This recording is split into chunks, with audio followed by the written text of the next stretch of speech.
laugh, learn, and eat. Yo, Fabi on the beat. Talking leadership, making the big plays in the mortgage game through the sun and the haze. Close more deals, build your success. Time to level up and beat the stress. Get ready to laugh, learn, and eat. Laugh, learn, and eat.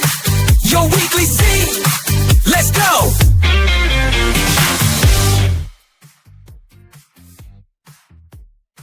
Of Laugh Underneath the podcast. You did it again to me, dude. What is wrong with you? Hey, Fabi, what's we starting? Are we live? What are you doing? What is that? Is that Jason's mask? What is that? This doesn't just That's happen. weird. That's totally weird. Why would you do that? To make myself look better for the viewers. What? You can't improve perfection, Justin. You got to keep up with it.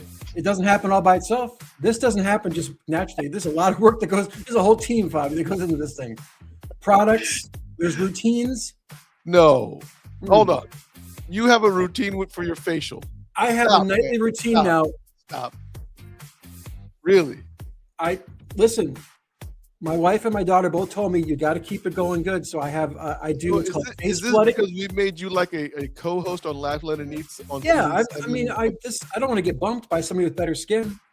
Is it? You don't have to do that, Justin. I mean, like, I don't even shave. Like, well, you don't shave, so I mean, we both are beard guys. Yeah, from here down, this is a moneymaker, Fabi. I got to keep this thing looking fresh. For our guest today, I can't just be showing up with some flaky. Well, yeah, we do have a very special guest today, so we'll get into that in a second. But Justin, mortgage news this week. Rates, by the way, are going crazy. Like, I don't know where they are for you. Looks like we're heading back down below 6% again. Right. Yep. The news came out today. The JOLTS reports was not favorable. Right. Yep. Payroll earnings, whatever. Unemployment seems to be ticking upward. Blah blah blah blah. All this other stuff. Right. Was this to be expected based on what you and I have been talking about for almost 2-3 weeks now? I think so. Here's my message to the home buyers out there that are nervous about making a move right now. Rates are good. Rates haven't been better in the last couple of years. If you can get with a good mortgage banker and see what's affordable, don't be distracted by what's happening all around you, the chaos around you. If it makes sense for your family, make a move. Yeah. Someone said that the 2026 housing market, it was a Logan from a Housing Wire. Yeah. Reminding him of the 1980s housing market. Now, I was a teen back in those days. I didn't really have a care about the housing market, right? I remember my dad bought their first house in 1981, maybe. Mm-hmm. So I do not remember that. I have no idea what, I think it was like 14% rate. But it was probably like $85,000 house in DC. You know what I mean? You can't even buy a 800 square foot house anymore. Yeah. But it feels like it's a slow motion reset where buyers are still cautious. Yeah. Right? They are. There's like this uncomfortability that I sense from consumers. I still do loans, and every person I talk to, we have a conversation, and they tell me things like they've had their job for 5 years and they got good job security. And so I get the hesitation because you get paralyzed by the news cycle, but sometimes you got to step away from that, look at your own bubble and see if you're good. So you're talking about more grassroots. Yeah. I mean, I've just heard stats that home buyers asked for lower rates and more inventory, and they have that now, but yet they aren't still pulling the trigger. And so you asked for it, you got it. It's time to make a move, but yet there's people still on the sideline. All right. So I got a fun trivia thing for you. I thought I was going to, I do my Friday funnies, right? Yeah. And so I believe it or not, we do funnies. I have this 2-man group team now for the Friday funnies. You know what I mean? It's actually been taken off we've been doing it for like almost 9 years now. But the ancient Babylonians had mortgages. No one knew this. I mean, and this is not a joke. So I'm not doing your shtick. Okay, I'm not trying to do your. And they used land as collateral. And they used to put it on a clay tablet. And if you missed a payment, the guy would come to your house, break the tablet, and you would lose the house. No. Is this true? Yeah, man, from like 4,000 years ago. You would break the tablet over your head? Like you'd smack you with the tablet? No, like at your front door or okay. on your cart, donkey's cart. I don't know. Somewhere he breaks the tablet in front of you that you have now violated a contract. Man. So if you were 1 month behind, he'd be like, That's it. Don't make me. Don't, 2 months. We're gonna break this tablet. No. I'll get caught up. Don't do it, please. I'm so sorry. I mean, that's really like, seriously, think about that, man. Like the guy shows up with this tablet. You got to figure the tablet's going to weigh what, about 2-3 pounds? I was thinking like a 20-pound tablet. I was thinking like a big brick. Right? Yeah. He's like, you didn't make the payment this month. You're 3 days late. And he breaks it, and it's like, you got to move out of the house now. Oh man, I thought she was going to get beat with the tablet. That's what I thought that story was going that way. No, I mean, maybe we go back another 6,000 years. Yeah, then they beat you with the tablet. And then word got around. No, man, but the thing that people don't realize is that mortgages and land collateral has been around for a long time. Yeah. And that's really, you know what I mean? So it's nothing new. And as boring as mortgages seem to you and I, because we're doing it for so long, and you know what I mean, it's still the number one investment for the majority of consumers. It's the biggest investment they're going to make in their lifetime. It's true. And I think that should not be lost on us. You know what I mean? Because that's really what it comes down to, is like they're buying something. And think about this. I come from Pakistan, right? There's no mortgage system set up like the one in America is. So basically, if you didn't get your great granddad's house, you're renting from somebody. Oh wow. So either you pay cash for a house or you don't buy a house. Man. You know, I do agree though that sometimes you get in this business long enough and you tend to forget that there's more to it than just a file and a person. And you treat people the same, you treat people right, but on the other side of that file, there's a huge next chapter happening in their lives. Yeah, I mean, think about this, man. This one realtor told me that when they go show a house, they know that family is actually envisioning, like, how are we gonna do a birthday party? How we gonna do a barbecue? How are we gonna do this? How are we gonna do, I mean, is my furniture gonna look right, or do I gotta buy new furniture? Yeah. And the realtor's just like, yeah, this is 3-bedroom, 2-bath. There's a shower in the back over there. Like they're doing their shtick, they're doing their thing, but it's a big moment for someone. Yeah, man. I mean, it's interesting, right? Because I think those are the things that we do get tainted a little bit. I have to agree. I went with my son and my daughter when they both bought their houses on their showings. Hadn't done that in 25 years, and it was a shock to me that they're having these conversations. And me as a parent, I'm thinking, is this what's happening around me all day long? I just forget that people are just doing their thing. I'm doing my job, but it's almost like going to the doctor and having a surgery. That's just Wednesday for them. For you, it's this big moment. Oh yeah. Well, like, I got 6 of these today and 5 tomorrow. If you really think about it, I mean, we're lucky that we don't have the same pressure that somebody does as a surgeon. I mean, I don't know I could do that. Yeah, I have a cousin who's a maxillofacial surgeon. And early on, this bonehead would literally send me pictures of like guys' faces while they lifted up. He would take it with his camera and send it to us. Oh, God. I was like, Cam, no need. Don't do it. No need. I don't need to see this shit. I've got nightmares already. That's all right. Hey, so listen, let's get on to our guest. He is believe it or not, this is a first for Laugh Letter Need. After 7 seasons, we're actually going to have a chef on the show. And people have always said, why do you have that third eat on your I mean, like, so I figured, look, for 6 seasons I was doing Lend, right, which was basically me. Then we got you on board 7th season. You brought the jokes because you're the stand-up guy, right? The laugh part, yeah. Maybe we can convince our guest today to become a regular on the show and tackle that last third of this, which is the eat section. If he could give us a favorite recipe of the week that's like easy to make and for a schmuck like me, that would be I'd tune in. I know he's coming on here soon. I like a peanut butter jelly sandwich. I do. I'm a simple man. I got to admit, man. I don't know what it is about that. It makes me feel good.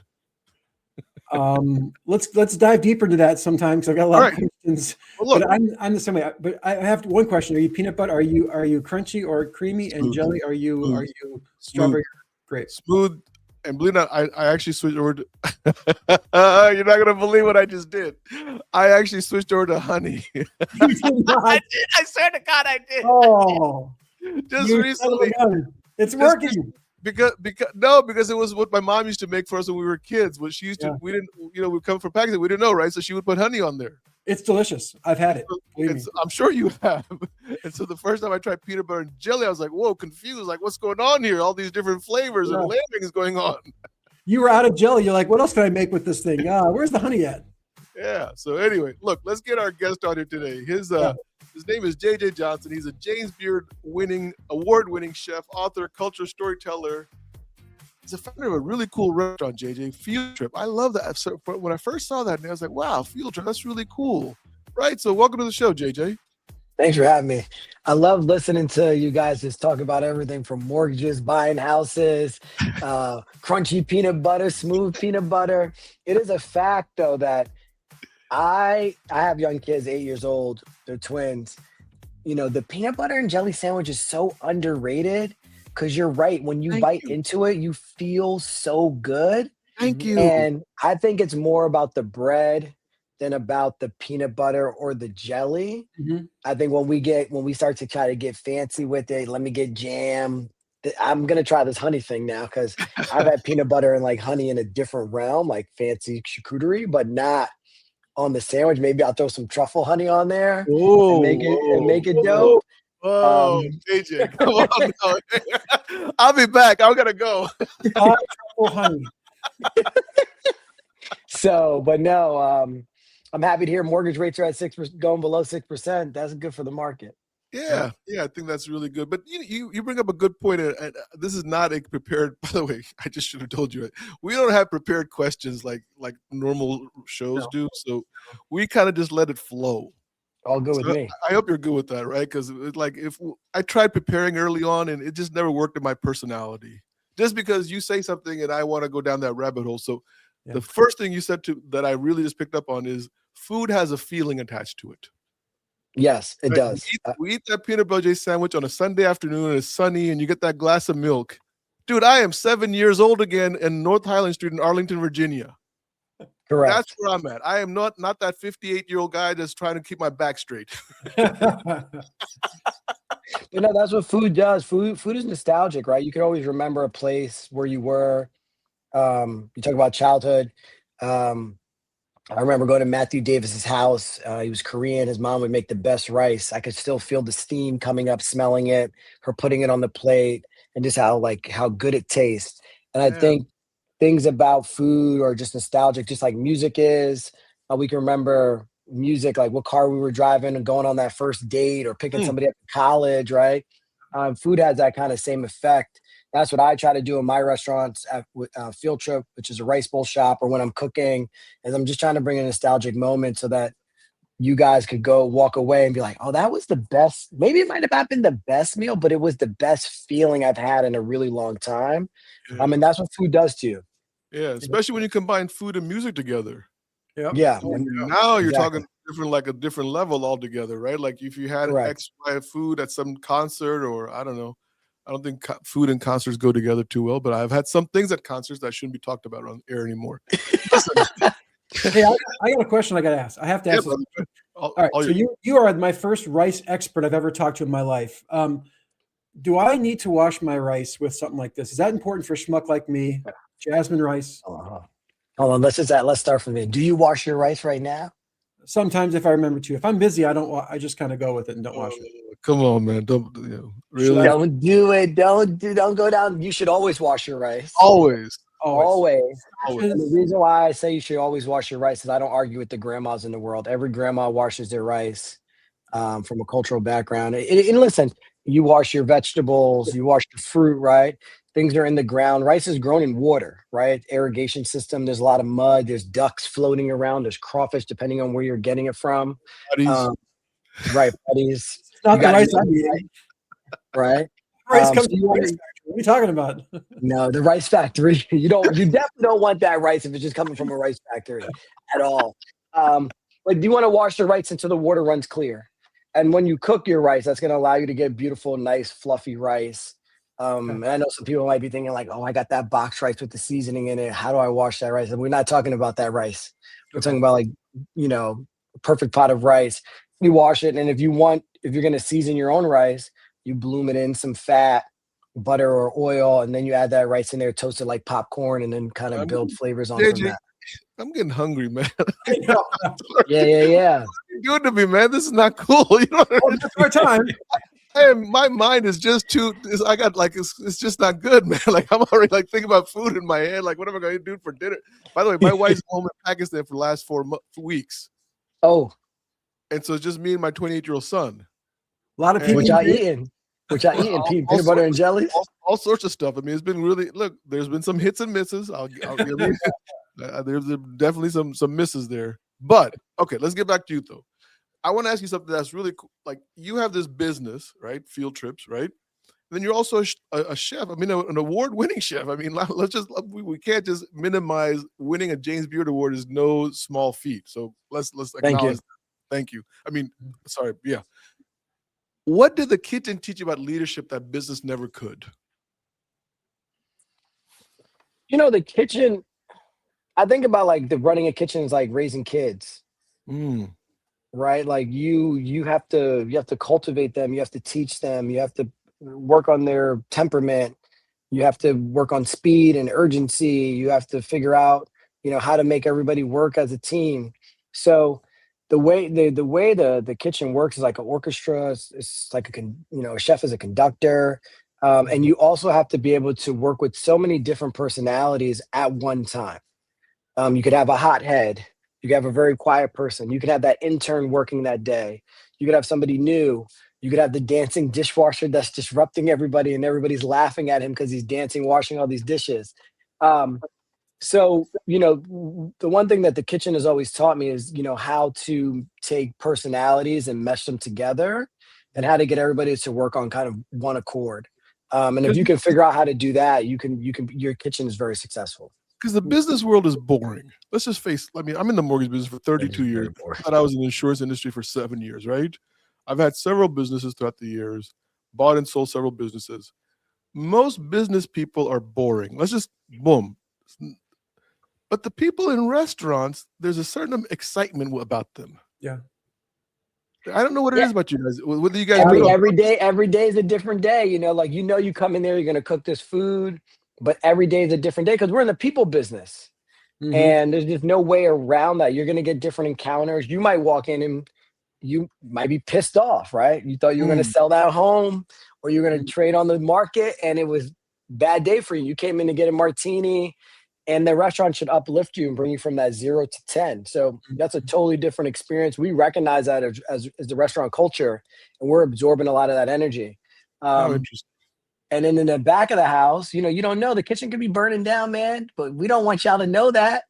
And we just want to get the food out to everybody in the best possible way that's really delicious. So every day is a new day, but we all come in there working for one cause, is to feed folks and hopefully people enjoy our food. Yeah, as a leader, I mean, obviously you make mistakes, right? I mean, I wrote a whole book about that, right? Justin still hasn't ordered it yet. I don't know why, Justin. I mean, it's only $9.95 on Amazon, brother. I mean, come on. I got it. I'm gonna get it. Send me a copy when you're done. Send me a copy. I'll send you one. What leadership mistake did you make, JJ, that taught you the greatest lesson? Or was there one or two or something that just stands out in your mind?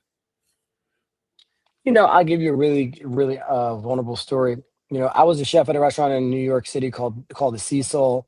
It was owned by the old CEO of Time Warner and Citibank, the late Dick Parsons. And I hired this porter. His name was Matthew. And he's like, I only could do overnights. He was just recently incarcerated. The guy came out a couple weeks ago. And he goes, I only can do overnights. I can't do regular dishwashing stuff. And I was like, well, why? I mean, I got all these shifts. He's like, well, I only could do it because I don't really know how to interact with people. Because I've been in cars 10 years now and I live up the street and I'm just looking for a job. I said, okay, I got a couple overnight shifts, 2-3 nights a week. And he was with me for about 2 years there at the restaurant. And somebody called out that day, 2 years later, calls out. And I said, hey, Matthew, can you do me a favor? Can you come wash some dishes early on before your porter shift? And he wound up getting in a fight with the porters, with another porter, because the porter said something to him.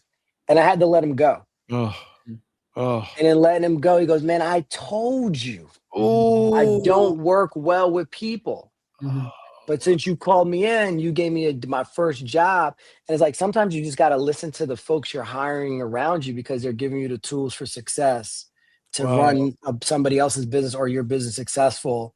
And I think a lot of us sometimes in leadership roles, we're just like, do it this way. We need you to do it this way because that's the only way to do it, versus listening to the folks that are there because they believe in you as a leader. So how do you take that lesson into Field Trip? Because here you're opening up restaurants, right? Sometimes you're not in those restaurants, I would imagine, because you can't be there 24/7 at all locations, right? So I mean, are you able to apply that kind of skill when someone says, "Hey, I don't think the menu needs to be this big," or something like, right? Yeah, I mean, I run the business like a democracy. I listen to everybody from the porter all the way up to director of operations. Some things I tell them all the time, like, you give it to me, we're gonna try it. We might try it. But if I have to heavily get involved, then it's going to really be the way I envision it, and not your way of shifting the business or fixing the business. But during the pandemic with Field Trip, it was when we first had our Field Trip Harlem location in New York City, and I had to tell the team, like, "Hey, it's a pandemic, and I want everybody to have shifts. So I want to give everybody like 4 or 5 hours a week because I don't want to lay you guys off. So you'll work this, you'll work that." And I remember a woman, Luce, coming up to me in the back, was like, "Hey, my husband, I just have this job because I'm bored and my kids are in college. My husband works he's a surgeon tech. I don't need those hours. You should just give those hours to Shay." And I was like, "Hold on, what do you mean? Like, you have family, you sure?" She's like, no. Shay needs those hours. And I was like, "Okay." And I just listened. It was like no rebuttaling. It was like, okay, I'm going to spread those hours. I'm going to give them to Shay. And Shay needed those hours. She was living in a shelter. She was trying to get out at that point. So just like really listening to my employees to try to make the space a safe space for all. That was my key, because the restaurant industry, as much as we love it in the old days, it just hasn't been a safe space for everybody. And that's what we try to do at Field Trip, is try to make it a really safe space. You seem to embrace, and I'm just the two stories that you told me so far, so I don't want to generalize, but it seems like you're open to helping people rise up. Yeah. I'm a big believer of that. Like, once we hire you, I'm like, if you stay as a porter, that's on you. That's not on me. Because if it's up to me, one day you should be able to be a manager in one of these restaurants, or you should be able to grow with me. The only person that's going to hold you back underneath my organization is going to be yourself, because I worked in places where I never got promoted. I worked in places where I would apply for roles and I would get an email back with some nonsense that didn't really help me understand why I didn't get this new position within the company structure. And I think there's a lot of people out there that sit within the big walls of boring business sectors that are like applying to rise up, and the business just gives them some lame 3 sentences. No, the role was closed, or we want somebody more qualified. And a lot of people are just trying to get better so they can make more money, support their families, live their dreams. But if that company can't give you the tools to get better, or tell you straight up, you might not like it. And I know there's a lot of HR nonsense. But how can you expect for your employees to strive to get better? Yeah, no, I mean, I think there's always that tug, you know what I mean? But I do think that sometimes with especially with HR, is that they want us to live this life that we can't, like I remember the first time they said, "Hey, you have to put that loan officer on a PIP, a performance improvement plan." So do you understand, the minute I do that, he's going to go look for a job. Right. I mean, it's as simple as that. I mean, I don't know, but you got to do all that to avoid lawsuits. So, you know what I mean? All right. Right. Or the state of New York, or, the state says you have to do these things, right? So you don't avoid the lawsuits, right? But you could also be upfront with that person, because I think a lot of people in roles, when they do get put on a PIP, they know they're getting put on a PIP because they're not doing a good job. They just have never been told in the process before the PIP that they haven't been doing a good job. Yeah. See, I mean, and JJ, I'm more of a mindset coach. So when I'm coaching mortgage people or other industry, like, I'm more in the mindset, right? So if you got put on a PIP, let's talk about that. Like, why did we get here to this point that I have to write you up on a 30-day performance improvement plan? And what makes you think you're actually going to follow through on the execution of this performance improvement plan? Because you both know the mindset hasn't changed. Because I've been trying to tell you for 9 months to change. True facts. I got a question. I got to jump in because have you ever had a pip? Have you ever been put on a pip? me myself, Yeah. I have not. I was always a people pleaser, so I was not ever on a pit that I remember. I may have blacked out one, but I have food questions I got to get to, Fabi. Yeah, You guys, man, let's shift gears into food, man. Because I mean, food guy. I got JJ here. I mean, an audience. All right, so Gotta wash your rice. You know we washing rice now. There's no we more. got that. Yeah, we will not forget that part. I will wash, like Grandma said, wash the rice. Get a better container, man. You got This is 99-cent thing from Amazon, man. What is that? it does its job. Can't even So- buy my book, and now you're showing me this cheap plastic Tupperware crap. All right, so cookouts. We got all kinds of cookouts culturally. We got white guy, black guy, Pakistani guy cookouts. If you're at a cookout, what's the one dish that will cause a family argument at a cookout that you're attending? If there's one that All right, so. Well, you got to get invited to the cookout first, right? So that's step one. All right. So you just can't show up to a cookout. Where'd you grow up, Judge? Where'd you grow up? I grew up in Wisconsin. Okay, so were there any cookouts in Wisconsin? You just wander up and you make friends, and I'm an outgoing guy, so yes, you can You were walk in. pulling up to the cookout. Okay. JJ, he plays frisbee golf in the middle of a snowstorm. This is the guy. There is no cookouts in the. Don't lie to JJ, man. Come on, man. I have crashed cookouts before where I was not invited. That's because your frisbee flew into their food. Food's available. I'm going to show up. If you get invited to a cookout, you know you have to show up with a dish. You don't want to be the guy that's known to go to the cookout with the foil, right? Right. Okay. So the one dish that you just never bring to the cookout is potato salad with raisins in it. Whoa, raisins! I knew you were going to say potato salad. No raisins in the potato salad at all.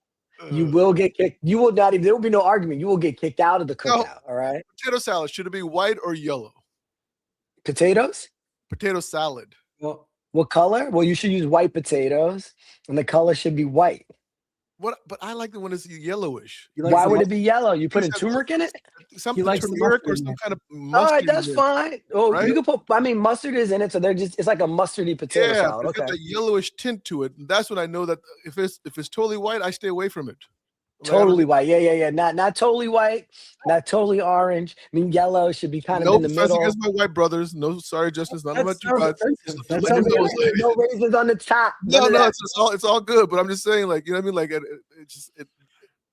I hate what to say about it, apples? But when it's white, it's just plain. In the potato salad? Apples, grapes? No. What are you doing? That's a fruit salad. No, man. This is what y'all do in Wisconsin?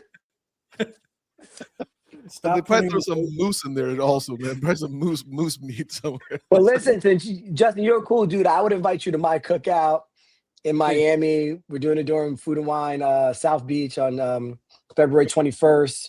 Yeah. 13 different chefs will be bringing different food to the cookout. Fabi, you don't have to worry about cooking. We could do a live show, except Ramadan start. Ramadan, I won't. Can you just come and not eat? Cookout. I don't care what you're doing. Let's just torture our fellow Muslim brother here.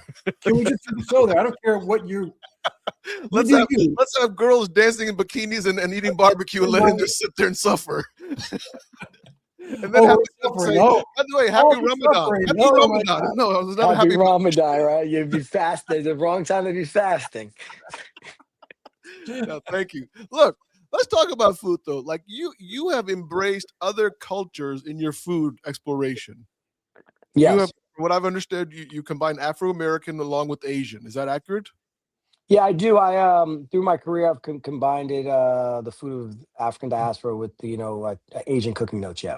So when you take on someone else's culture, right? And I don't know how to say this. How do you show respect to that culture? Like, how do you like without like kind of like without just whitewashing it? Well, that's the first step. I mean, right? But I mean, do you? Is it just a flavor? Is it a tone, or is it actually? Is it a dish? The way I've tapped into slight Asian notes into my food is my grandfather's from Barbados. On my mom's side, my mom and half Bayesian, half Puerto Rican. My mom is, and then my dad's African American. So I'm like really cooking the food of I am. So I've dived deep into it. So like in Barbados, there's a lot of Indian cooking notes, like Mhm. curries and Oh, yeah. roti and things of that note. So I go there and I touch on that in that region, right? Or if I'm cooking like let's say some type of jerk, I might touch into the Chinese Jamaicans on what they might put in their jerk, a little soy sauce, Yeah. and things of that note. Or if Mhm. I'm going into like Brazil, I might look on the coast of like where the Brazilians and the Japanese live in that Afro coast together. So Mhm. you can see light notes of that area and paying homage to those peoples, like those unsung voices that haven't had a chance to really put food on the table. And I'm Mm. celebrating them through my food or my take on how I envision it. I've been really fortunate to cook in Ghana and Singapore, Okay. and I've been to India visiting rice farms. So I've taken some of the time that I've spent in those places and put it into my food through the lens of how I view it and celebrating the people. Now, I Mhm. mean, when you go to these places, though, I mean, it's got to be kind of exciting, right? Because, like, obviously, Very. I mean, Singapore is a very nice, clean area, but India can be Mhm. a little bit more less I love hospitable. Let's I say. loved it. I loved India. Delhi, old Delhi, Agra, Yeah, all that. the whole thing is it's like a massive population. Mhm. Very Like if massive. you never experienced India, you've never experienced this massive population and this feeling of claustrophobia. Yeah. The fact that it could take you 7 minutes to cross the street because even though the light is red doesn't mean the cars are stopping from the other side. Facts. I thought that was like made up on YouTube when me and my wife No, were looking at the videos, like people running and grabbing on the bus and then dude, holding on to pull themselves up. I was a 23-year-old man the first time I went there, and actually Pakistan, same thing. But my cousin had to hold my hand across the street because I was too scared. I was like, I'm not doing it. I can't do this. No, when I came back from India to New York City, I was like, yo, New York ain't really that crazy. Mhm. Like Right. it's Mhm. busy, but Yeah. you got nothing on India. You got nothing on India's traffic, nothing on how the people cross the street, none on how No. they drive. So yeah, And the road is just like all bumps. all bumps, things burning on the side. I hope they Right. stop that. And All they're the driving plastic burning. Maseratis and stuff like that on these bumpy roads. Yeah, It's yeah, like, yeah, dude, you're yeah. killing your car. Anyway, so what made you want to like this this almost like a crossroad of culture? What made you do it? What was that one moment that you said I should like try this like Chinese and Guyanese, and how does that moment occur? When you go to culinary school, you're just trying to hone the craft, right? So like I'm just honing the craft of being cooking French or European food, and you that's what you think you're gonna do. Make the best risotto, learn how to make pasta with 00 flour, how to do Dover sole table side, and then you go, then you kind of figure out what you're going to do next, right? If you're lucky in the culinary world or any Mhm. arts world, right? You might be a painter and nobody Mhm. ever sees your work. Um, and I got invited to cook in Ghana. And when I went to cook in Ghana, I went there to cook American themed dinners, not realizing that I was going to learn about myself and my culture and how Yeah. it was just so connectivity of the Mhm. movement of people. Yeah. And then that's when I started to dive deep into culture around food, where most chefs are like, oh, it's summertime and I'm going to do a tomato salad, blah, blah, blah. I'm like, Yep. oh, yeah, I want to do a tomato salad, but where am I going to cook from? Yeah. So, um, and now I'm trying to hone that in more and more of like who I am as a person. So I'm leaning more into a lot of Latino flavors and Caribbean flavors of my upbringing. I probably maybe have steered away from some of that, going back to not feeling comfortable because maybe I'm not born in Barbados or maybe I'm not born in Puerto Rico, and I cook these flavors at home, but not putting it on the table. So trying to Mhm. hone into that. And I think a lot of folks in the country don't really cook who they are Mhm. in a restaurant or as a chef. They just do that in their home kitchen. Yeah, no, I'm a musician by trade, like not by trade, but that's what I was a music major, and so whenever I cook with my layman cooking, right? Mhm. I've always seen cooking and music as the same. It's like you're layering flavors, you're layering sounds, you know what I mean? And you don't want to be that guy that steps on everybody's note. So you got to create Correct. space so that Mhm. other flavors can come in the middle and kind of you get, oh, there's a little bit of that in happening, there's a little bit of this Talk to happening. me. Talk to me. You talking my language. You know what I Great. mean? And all of a sudden, then you start feeling like, oh my God, this warm hug from the inside comes in and says, yes, I'm in Barbados now. Mhm. Right. it's this warm hug that you feel, and that's why I always love food. I'm a huge foodie. Yeah. Look, we come to the end here. I gotta ask you two more questions. You're big on rice. I think that was your book, right? It was on rice, wasn't The book, The Simple Art of Rice. Yes. it? Yeah. How does somebody on a low carb diet get wrap their arms around that, man? Come on, let's talk about that. I don't think you need to worry about all that stuff when it comes to rice right now in this day and age. I think you should be figuring out how to eat whole grain rice, like rice that is actually good for you. I think most of us here in the United States have been eating rice that's bleached and enriched rice, and that's why it has this rep of like it's not good for you. It's a disrespected ingredient. A lot of that has to do with history, where you should be trying to tap in to get better rice for you, whole grain rice. If it's going to the farmer's market and talking, what's going on here? He's just seriously, man. You get That's a joke. That's a joke, right? No, you just take that to the joke, trash. right? Just take to the trash. Come on, get out of here, man. Thank you. But you should go if you have a farmer's market. He is a stand-up comic. He is a stand-up comic. I know so that was a good one. I was like reading, like, what Leo Instant? What's this? But now we know why you get booed off the stage. I thought they were cheering. Don't go to the Apollo for your one night stand with that box. They were chanting. I thought they were chanting good things. They're not chanting good things. Yeah. So I grew up eating basmati rice, right? From like either Pakistan or India, one of the two countries, right? But in the United States, people think they've been eating basmati rice, but they're eating Tex Mati rice, Mississippi Mati rice, no. Arkansas Mati rice, right? Because it's from the Indian grocery stores, the Pakistan grocery stores. Correct. You know what I mean? And my mom used to wash the rice overnight. And you would see the white stuff float on the top of the water, on the top, right? All the starchy stuff coming out of it. And then when she would cook it, the rice never stuck to each other. Never. Super fluffy, pearly, all that good stuff. You ever seen that kind of rice before, Justin? No. Because you haven't been invited to the right cookout. That's why. See, when you get invited to the right cookout, you're going to see rice like that, my brother.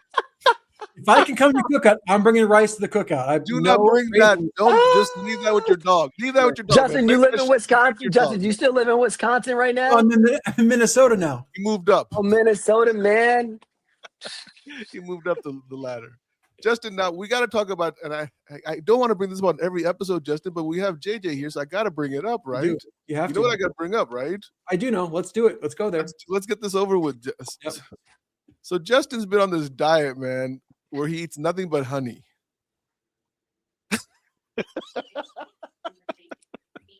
Why?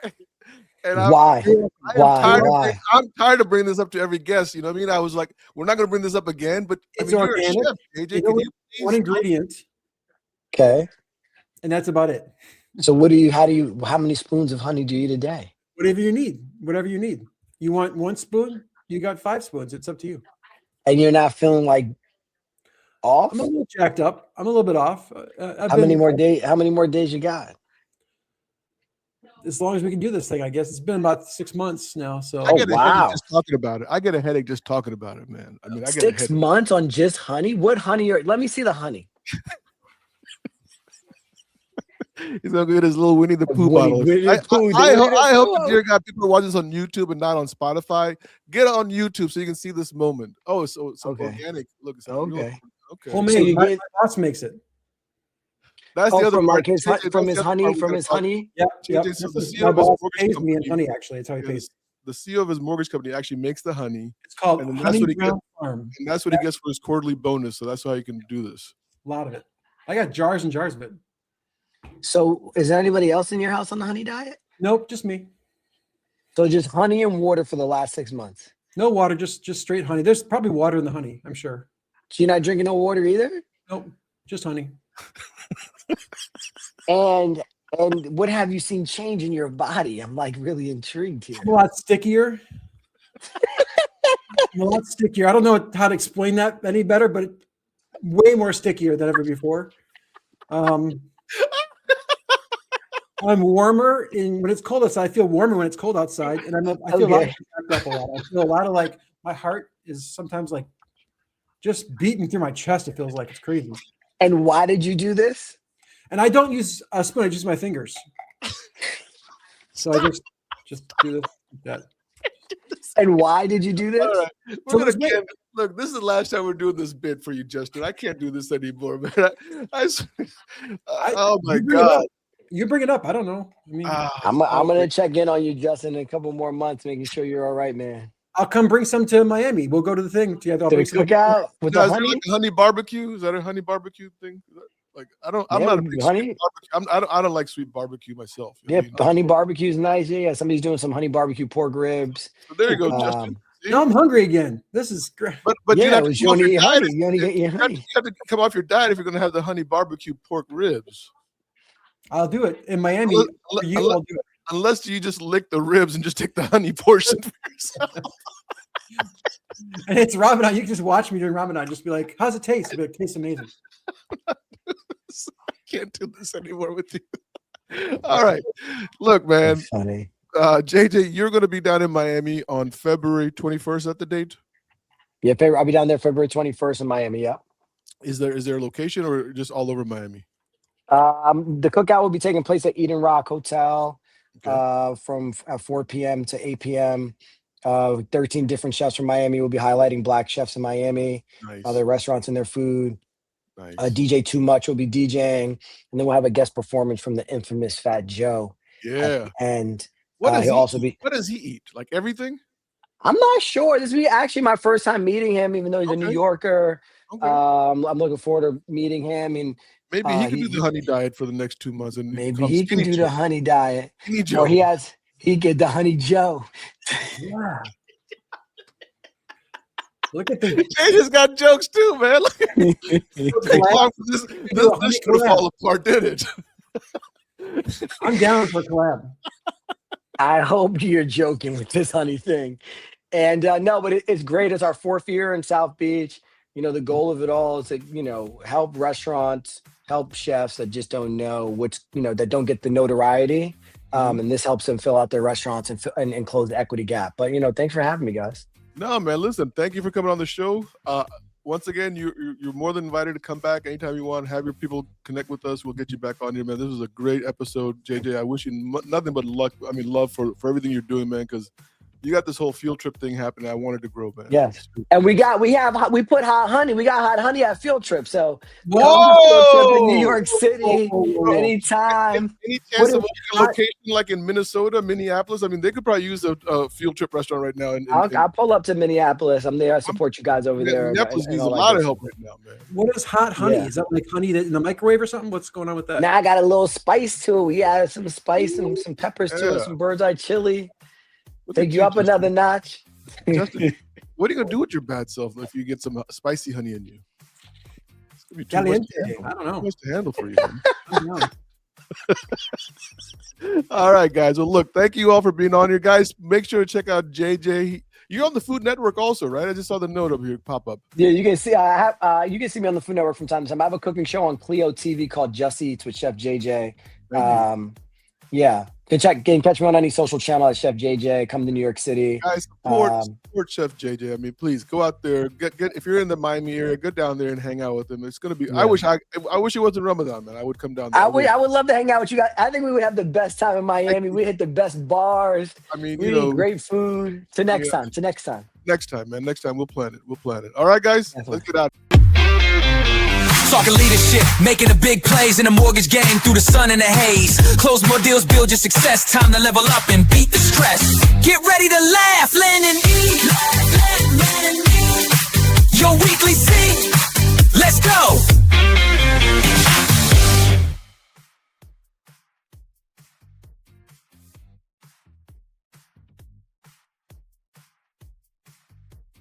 All right.